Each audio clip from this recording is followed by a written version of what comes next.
પુરુષ માટે me time ક્યારે હોતો જ નથી, કારણ કે એટલી બધી જિમ્મેદારીનો ભાર એક ખભા પર હોય છે કે તેના માટે પોતાના માટે સમય કાઢવો એટલે કે મી ટાઈમ કાઢવો એ નામુમકિન જેવું થઈ જાય છે.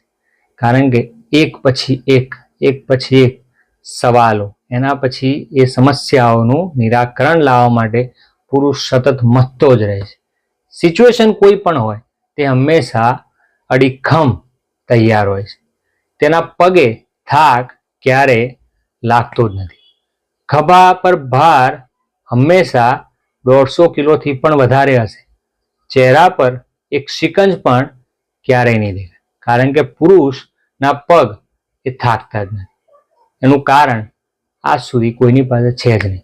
એટલી મજબૂતાઈ એની અંદર છે કે એના કારણે એ અડીખમ ઊભા રહે છે અને ગમે તે ક્ષણે ગમે તે સમયે એ ચાલવા માટે તત્પર થઈ જતો હોય છે. એટલા માટે જ કહેવાય છે કે પુરુષ પાસે કોઈ પણ પ્રકારનો મી ટાઈમ નામનો શબ્દ કે એનો અર્થ હોતો નથી.